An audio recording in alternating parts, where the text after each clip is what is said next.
So this is a really nice Surds question. The first part is rationalising the denominator, I would say. So in order to do that, we have to remove the surds from the denominator.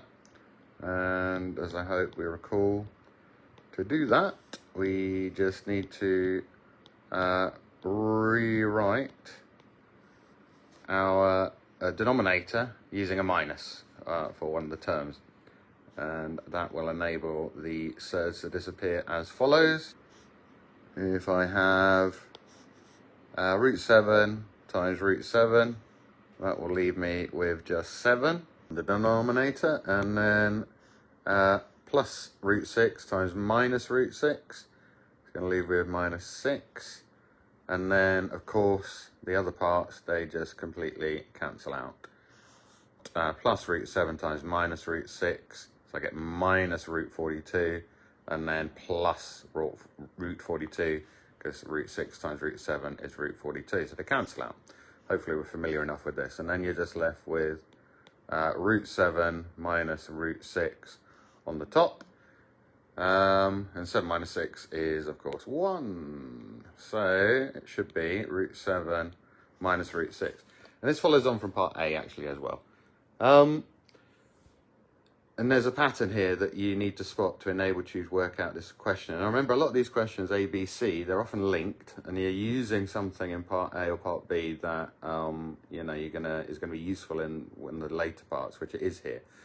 Now, yeah, you don't multiply all this out and try and cancel it out something. You know, that would obviously take too long. So they're trying to push you towards spotting something.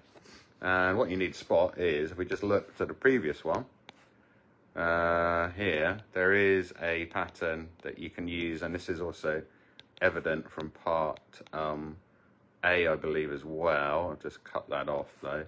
But what you will note is that the same thing can be applied for everyone. So 1 over root 9 plus root 8 can be rewritten as root 9 minus root 8, and so on. So the next one would be plus root 8 minus root 7. The next one would be plus root 7 minus root 6, and so on. Hopefully we can see the pattern here. So then you got plus root 6 minus root 5, and then the last one is plus root 5 minus root 4, and everything cancels out. So that cancels, those cancel, those cancel, those cancel, and all you're left with is root 9 minus root 4.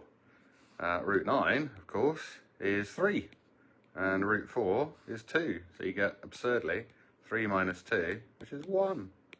So after all that work, there you go. So the moral of the story is, particularly when you come across something unfamiliar, and they will give you something unfamiliar, they should do. Look at the previous parts of the question. There'll be something there to help, should be, 9 times out of 10, something there to help you work out the final part.